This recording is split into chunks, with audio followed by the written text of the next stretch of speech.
It's me നിതാൽ. ഈ ഇരിക്കുന്നത് കണ്ടോ, ഇതൊരു അടിപൊളി നാംഡോഗ്മൈൻ്റെ പ്ലാന്റ് ആണ്. ഡ്രമ്മിൽ സെറ്റ് ചെയ്ത് വെച്ചിട്ടുള്ളതാണ്. ഇവിടേക്ക് വന്ന് നോക്കിയാൽ ഇവിടെ നമ്മുടെ ഒരു കർപ്പൂരത്തിൻ്റെ മാവാണ് ഇവിടെ ഡ്രമ്മിൽ സെറ്റ് ചെയ്ത് വെച്ചിരിക്കുന്നത്. ഈ ഇരിക്കുന്നത് നമ്മുടെ അമേരിക്കൻ റെഡ് പൾമർ എന്ന് പറയുന്ന വെറൈറ്റിയാണ്. ഞങ്ങളുടെ ഇവിടെ ഒട്ടുമിക്ക മാവുകളും ഒരു കളക്ഷൻ പോലെ തന്നെ ഇവിടെ വെച്ചിട്ടുള്ളതാണ്. ഇപ്പോൾ ഉള്ള ഒരു ട്രെൻഡാണ് ഈ കുറച്ച് സ്ഥലമുള്ള ആൾക്കാർ ഈ ഡ്രമ്മിലൊക്കെ മാവുകൾ സെറ്റ് ചെയ്ത് വെക്കുന്നതും അത് അടിപൊളിയായി നല്ല റിസൾട്ട് കിട്ടുന്നതും അല്ലേ. അപ്പോൾ ഞങ്ങൾ ഇന്നിവിടെ ഇരിക്കുന്നത് കണ്ടു. ഇതൊരു അടിപൊളി സൂപ്പർ ക്വീൻ്റെ മാവാണ്. ഇത് ഡ്രമ്മിലോട്ട് സെറ്റ് ചെയ്യാൻ പോവുകയാണ്. ആദ്യമായിട്ട് എൻ്റെ ചാനൽ കാണുന്നവരാണെങ്കിൽ ഉറപ്പായും ചാനൽ സബ്സ്ക്രൈബ് ചെയ്തതിന് ശേഷം വീഡിയോ കാണേണ്ടതാണ്. പിന്നെ ഈ വീഡിയോൻ്റെ അവസാനം വരെ നിങ്ങൾ സ്കിപ്പ് ചെയ്യാതിരുന്ന് കാണുകയാണെങ്കിൽ ഡ്രമ്മിലൊക്കെ മാവ് സെറ്റ് ചെയ്ത് വീട്ടിൽ വയ്ക്കാൻ ആഗ്രഹവും ഇഷ്ടമുള്ള ആൾക്കാർക്കൊക്കെ വളരെ യൂസ്ഫുൾ ആയിരിക്കുന്ന ഒരു വീഡിയോ ആയിരിക്കും ഈ വീഡിയോ. ബേസിക്കലി നമുക്ക് രണ്ട് രീതിയിൽ ഡ്രമ്മിൽ മാവുകൾ നടാൻ പറ്റുന്നതായിരിക്കും. ഒന്നെന്ന് പറയുന്നത് ഇതേപോലെ ഇങ്ങനെ എടുത്ത് മാറ്റി വയ്ക്കാനും ഒക്കെ ഒരു വെയിറ്റ് ഒരു കറക്റ്റ് ക്വാണ്ടിറ്റി ലെവലിൽ നട്ടുപിടിപ്പിച്ച് കായ്പ്പിച്ചെടുക്കാൻ പറ്റുന്നതായിരിക്കും. രണ്ടെന്ന് പറയണത് ഇങ്ങനെ നമുക്ക് എടുത്ത് മാറ്റണ്ട, അവിടെ തന്നെ പെർമനൻ്റ് ആയിട്ട് നടുകയാണ്, അവിടെ വെക്കുകയാണ്. അപ്പോൾ അത് ഫുൾഫില്ലായിട്ട് നമുക്ക് മണ്ണൊക്കെ ഇട്ട് അടിപൊളിയായിട്ട് അങ്ങനെയും ചെയ്തെടുക്കാൻ പറ്റുന്നതാണ്. നമുക്കിങ്ങനെ എടുത്ത് മാറ്റി അവിടേക്കോ ഇവിടേക്കൊക്കെ അറേഞ്ച് ചെയ്ത് വെക്കാൻ പറ്റിയ ഒരു ഡ്രമ്മിൻ്റെ സൈസ് എന്ന് പറയുന്നത് 110 ലിറ്ററിൻ്റെ ഡ്രമ്മുകളാണ്. പിന്നെ ഇനി നമുക്കെടുത്ത് മാറ്റേണ്ട അവിടെ പെർമനൻ്റ് ആയിട്ട് വെക്കുന്ന ഡ്രമ്മിൻ്റെ ലിറ്ററിൻ്റെ ഇത് ഏകദേശം 220 ലിറ്ററിൻ്റെ വലിയ ഫുൾ ഡ്രമ്മാണ് ഇങ്ങനെ പെർമനൻറ്റിനായിട്ട് യൂസ് ചെയ്യുന്നത്. ഈ ഇരിക്കുന്നത് കണ്ടോ, ഇത് നമ്മുടെ 110 ലിറ്ററിൻ്റെ ഡ്രമ്മാണ്. കണ്ടോ, നല്ല ക്വാളിറ്റിയൊക്കെയുള്ള 2 പിടുത്തമൊക്കെ ഉള്ള നല്ല ഹൈ ക്വാളിറ്റി ഡ്രമ്മുകൾ മാത്രമേ ഞങ്ങൾ ഇവിടെ യൂസ് ചെയ്യുന്നതായിട്ടുള്ളൂ. ആദ്യമായിട്ട് നമ്മൾ ചെയ്യേണ്ടത് ഡ്രമ്മിൻ്റെ അടിയിൽ നിന്ന് 1 ഇഞ്ച് മുകളിലോട്ടായിട്ട് 3 ഹോൾ ഇട്ട് കൊടുക്കണം. അത് മാത്രമല്ലാതെ ഇവിടെ സെൻറ്ററിൽ കണ്ടോ അവിടെ ഒരു ഹോൾ ഇട്ട് കൊടുക്കണം. ആ സെൻറ്ററിൽ ഹോൾ ഇടാൻ കാരണം എന്താണെന്ന് വെച്ചാൽ ഇങ്ങനെ ഈ വെള്ളം അടിയിൽ നിന്നും എല്ലാ സൈഡിൽ നിന്നും അടിയിൽ നിന്നും വാർന്നു പോകാനാണ്. ഇവിടെ കെട്ടി നിന്ന് ഫംഗസ് പിടിക്കാതിരിക്കാൻ വേണ്ടിയാണ് ഇങ്ങനെ ചെയ്യുന്നത്. ഇത് കുറേ കാലം സർവൈവ് ചെയ്യേണ്ട ഒരു ഹെൽത്തി പ്ലാന്റ് ആയതുകൊണ്ട് നമ്മളിതിൽ ചകിരിച്ചോറ് കുറച്ചിട്ട് ചാണകപ്പൊടിയും ആട്ടുംകാഷ്ടപ്പൊടിയും മണ്ണും മിക്സ് ചെയ്ത് അതിലേക്ക് കുറച്ച് വേപ്പും പിണ്ണാക്കും എല്ലുപൊടി ഇട്ടാണ് ഇത് നടാൻ പോകുന്നത്.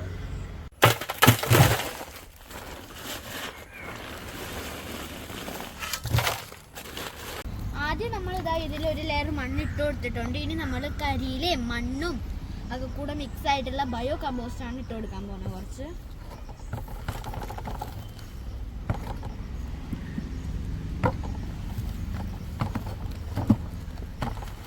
നമ്മൾ ഒരു ലെയർ മണ്ണ് ഇട്ടതിന് ശേഷം നമ്മുടെ കരിയിലേക്കുള്ള ഒരു കമ്പോസ്റ്റ് നമ്മൾ ഇതിലേക്ക് ഇട്ട് കൊടുത്തിട്ടുണ്ട്. അത് പരത്തി എടുത്തിട്ടുണ്ട്. നമ്മൾ ഇനി ഇതിലേക്ക് കുറച്ച് ചീമക്കൊന്നയുടെ ഇലകൾ ഇട്ട് കൊടുക്കണം.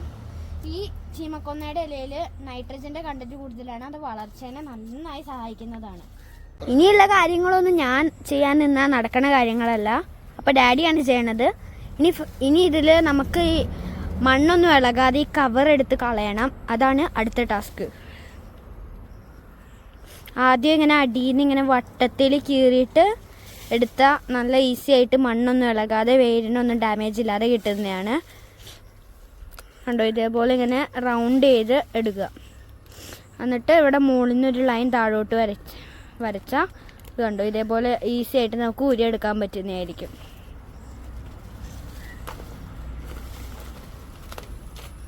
ഡാഡിക്ക് ഈ കാര്യത്തിൽ എക്സ്പീരിയൻസ് ഉള്ളതുകൊണ്ടാണ് കേട്ടോ ഇവിടെ പുറത്ത് വെച്ചിട്ട് തന്നെ ചെയ്തത്. നിങ്ങളൊക്കെ മാക്സിമം ഡ്രമ്മിൻ്റെ അകത്ത് വെച്ചിട്ട് തന്നെ ചെയ്യാൻ നോക്കുക.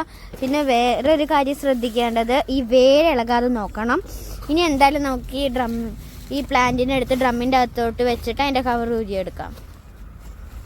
മാക്സിമം സ്ട്രെയിറ്റ് ആക്കി വെക്കാൻ ശ്രദ്ധിക്കേണ്ടതാണ് കേട്ടോ നമ്മൾ. നമുക്കിനി മെല്ലെ കവറൊന്ന് കീറിയെടുക്കാം. ഇതാ കീറിയിട്ടുണ്ട്. ഇനി അത് ഈസി ആയിട്ട് നോക്കി ഇങ്ങനെ ഊരിയെടുക്കാൻ പറ്റും. നിങ്ങളും കണ്ടോ, പ്ലാന്റിനെ ഒന്ന് സ്ട്രെയിറ്റ് ആക്കി ഒന്ന് ഒരു ഇതിൽ സ്ട്രെയിറ്റ് ആക്കി വെക്കേണ്ടതാണ് കേട്ടോ. ഇതുണ്ടോ, ഒന്ന് ഒതുക്കി സ്ട്രെയിറ്റ് ആയിട്ട് വെക്കേണ്ടതാണ്. നമുക്കിതാ ഇവിടെ ഇങ്ങോട്ട് വന്ന് നോക്ക്. നമുക്കിവിടെ മണ്ണ് ഇളകാതെ കറക്റ്റായിട്ട് കിട്ടിയിട്ടുണ്ട്. അടിയിലും മണ്ണ് ഇട്ടിട്ടുണ്ട്.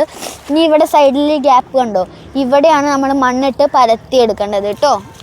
ഇനി ഇതാ നമ്മളിവിടെ മണ്ണിട്ടൊന്ന് പരത്തിയെടുക്കുകയാണെങ്കിൽ ഈ പ്ലാന്റ് സേഫായി അടിപൊളിയായി വളർന്നു വരുന്നതായിരിക്കും. അപ്പോൾ നമ്മളിതാ ഇവിടെ അടിപൊളിയായിട്ട് നമ്മുടെ മാവ് സെറ്റ് ചെയ്തെടുത്തിട്ടുണ്ട്. ഇനി ഇത് അടിപൊളിയായിട്ട് ഈ ഡ്രമ്മിൽ തന്നെ ഇരുന്നിട്ട് പൂത്ത് കായ്ച്ചു വരുന്നതായിരിക്കും. ഈ സൂപ്പർ ക്യൂ എന്ന് പറയുമ്പോൾ അതിന് വേറൊരു കഥയും കൂടി ഉണ്ട്. എൻ്റെ ഡാഡി ഇല്ലേ കളക്ഷനൊക്കെ തുടങ്ങുമ്പോൾ പല നഴ്സറിയിൽ പോയപ്പോൾ ഈ സൂപ്പർ ക്വീൻ ഡ്രമ്മിൽ നിൽക്കുന്നത് 30,000 20,000 ഒക്കെ ആണ് പറഞ്ഞത്. അന്ന് തുടങ്ങിയ കളക്ഷനാണ്. ഇന്നിപ്പോൾ ഞങ്ങളുടെ കയ്യിൽ ഒട്ടുമിക്ക വെറൈറ്റി മാവ്സും ഉണ്ട്. കിങ് ഓഫ് ചക്കാപ്പാത്ത്, coconut mango, super queen, QJ എന്ന് പറഞ്ഞിട്ടുള്ള എല്ലാ വെറൈറ്റീസും ഞങ്ങളുടെ കയ്യിലുണ്ട്. ഇതാണ് അമേരിക്കൻ റെഡ് പൾമർ. 5 വർഷം പഴക്കമുള്ള മാവാണ് ഈ ഡ്രമ്മിൽ ഇരിക്കുന്നത്. ഇവിടെ ഇതാണ് കൊല്ലത്തിലെ ഏറ്റവും ഫേമസ് മാങ്ങ, നമ്മുടെ കർപ്പൂരം മാങ്ങ. ഇത് കണ്ടോ, ഇതൊരു 2-2.5 വർഷത്തിൽ മേലെ പ്രായമായ ഒരു അടിപൊളി പ്ലാന്റ് ആണ് കേട്ടോ. ഈ ഇരിക്കുന്നത് നല്ല അടിപൊളി നാംടോക്മായി ഗോൾഡിന്റെ മാങ്ങയാണ്. ഇവിടെ മാങ്ങാ സീസൺ കഴിഞ്ഞു. പക്ഷെ ഇവിടെ മാങ്ങാ സീസൺ ആയിരുന്നപ്പോൾ എല്ലാ മാവിലും കായ ഉണ്ടായിരുന്നു. ഇതൊക്കെ കായ്ച്ച് ഫ്രൂട്ട് എടുത്ത് പിന്നെയാണ് ഞങ്ങൾ ഡ്രമ്മിലോട്ടൊക്കെ സെറ്റ് ചെയ്ത് വെച്ചിട്ടുള്ളത്. കണ്ടോ, ഡാഡി മൂവാണ്ടമാവൊക്കെ എന്ത് ബുഷായിട്ടാണല്ലേ അടിപൊളിയായിട്ട് ട്രെയിൻ ചെയ്തൊക്കെ വെച്ചിരിക്കണത്. ഇത് കണ്ടോ, നല്ല പ്രിയൂര് കണ്ടോ, 2 ബ്രാഞ്ചായിട്ട് ബുഷായിട്ട് നിൽക്കുന്ന ഒരു അടിപൊളി പ്രിയൂര് മാവാണ് കേട്ടോ. ഇത് കണ്ടോ, ഇത് നമ്മുടെ മിയാസാക്കിയുടെ പ്ലാന്റ് ആണ് കേട്ടോ. ഇതാ തൊട്ടപ്പുറത്തിരിക്കുന്നത് നമ്മുടെ അടിപൊളി കുളമ്പാണ്. ഇത് കണ്ടോ, ഞങ്ങളുടെ വീട്ടിൽ കുളമ്പ് മാവ് വെച്ചിട്ട് 150-ൽ മേലെ മാങ്ങകൾ കായ്ച്ചൊരു മാവുണ്ട് കേട്ടോ. ആ വീഡിയോ ഒക്കെ ഡാഡിയുടെ ചാനലിൽ നല്ല ട്രെൻഡിങ് ആയി നിന്നിരുന്നതാണ്. ഈ ഇരിക്കുന്നതൊക്കെ കണ്ടോ, നല്ല അടിപൊളി ഹെൽത്തി ആയിട്ടുള്ള ബുഷായിട്ടുള്ള സൂപ്പർ ക്വീൻ്റെ പ്ലാന്റ് ആണ്. നല്ല ഹൈറ്റും ആവശ്യത്തിനധികം ബ്രാഞ്ചസും ഒക്കെ ആയിട്ടുള്ള ഹെൽത്തി ആയിട്ടുള്ള പ്ലാന്റ്സ്. കടവണ്ണം കണ്ടോ എന്തോരം ഉണ്ടെന്ന് കണ്ടോ. എൻ്റെ 2 വിരൽ വെച്ചിട്ട് എത്തുന്നില്ല, അതിൽ കൂടുതലുണ്ട്. ഇത് കണ്ടോ, ഇത് നല്ല 9-10 വർഷം പ്രായമുള്ള നല്ല അടിപൊളിയായിട്ടുള്ള ബംഗനാപ്പള്ളി മാവാണ്. ഇതിങ്ങനെ നമ്മുടെ വീടിൻ്റെ പാലുകാച്ചിലൊക്കെ ആകുമ്പോൾ വീടിൻ്റെ ഫ്രണ്ടിൽ വെക്കാനൊക്കെ ആയിട്ട് ഗിഫ്റ്റ് ഒക്കെ കൊടുക്കുമല്ലോ, അങ്ങനെ കിട്ടിയതാണ്. എന്നൊക്കെയാണെങ്കിലും ഇതിലൊരു 10-20 മാങ്ങയിൽ മേലെ കായ്ച്ചിട്ടുണ്ട്. ഇതിന് നല്ല കടവണ്ണം ഉണ്ട് കണ്ടോ. നല്ല ഹെൽത്തി ആയിട്ടുള്ള അടിപൊളി പ്ലാന്റ്സ് ആണ് ഇവിടെ അവൈലബിൾ ആയിട്ടുള്ളത്. മല്ലിക കായ്ക്കാറില്ല എന്നല്ലേ പറയാറുള്ളത്. ഇത് കണ്ടോ, ഞങ്ങളുടെ വീട്ടിൽ മല്ലിക നല്ല കവറിൽ കായ്ച്ചു നിൽക്കുകയാണ്. ഇവിടെയുണ്ട്, ഇവിടെയുണ്ട്. 2 മാങ്ങകളാണ് ഒരു ചെറിയ പ്ലാന്റിൽ നിന്ന് തന്നെ കിട്ടിയത്. കറക്റ്റ് ടൈമിൽ വളപ്രയോഗമൊക്കെ നടത്തി പ്രൂൺ ചെയ്ത് ട്രെയിൻ ചെയ്തെടുക്കുകയാണെങ്കിൽ ഏത് മാവും അടിപൊളിയായിട്ട് കായ്ച്ചു കിട്ടുന്നതാണ്. ഇത് കണ്ടോ, ഇത് നമ്മുടെ മല്ലിക എന്ന് പറഞ്ഞൊരു വെറൈറ്റിയാണ്.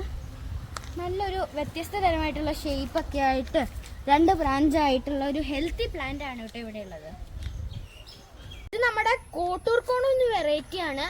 നമ്മുടെ തിരുവനന്തപുരത്തുകാരുടെ സ്വകാര്യ അഹങ്കാരം ഒന്നും അറിയപ്പെടുന്ന ഒരു മാവും കൂടെയാണ് ഇത്. ഒരുപാടധികം മാങ്ങകൾ കായ്ച്ച ഒരു മാവാണിത്.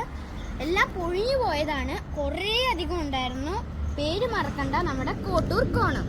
അപ്പം എല്ലാവർക്കും ഞങ്ങളുടെ കളക്ഷനും ഡ്രമ്മിൽ നടുന്ന മാവുകളും ഒക്കെ ഇഷ്ടപ്പെട്ടു എന്ന് എനിക്കറിയാം. അതുകൊണ്ട് തന്നെ എനിക്കിങ്ങനെ ഈ വെക്കേഷനും ലീവും ഒക്കെ കിട്ടുമ്പോഴേ വീഡിയോസ് എടുക്കാൻ പറ്റുന്നേ ഉള്ളൂ. അപ്പോൾ എല്ലാവരും അടുത്ത വീഡിയോയ്ക്കായി വെയിറ്റ് ചെയ്തിരിക്കുക. ഉടൻ തന്നെ ഇതേപോലുള്ള അടിപൊളി വീഡിയോസ് വരുന്നതായിരിക്കും. പുതിയൊരു വീഡിയോയുമായി വരുന്നത് വരെ എല്ലാവർക്കും ബൈ.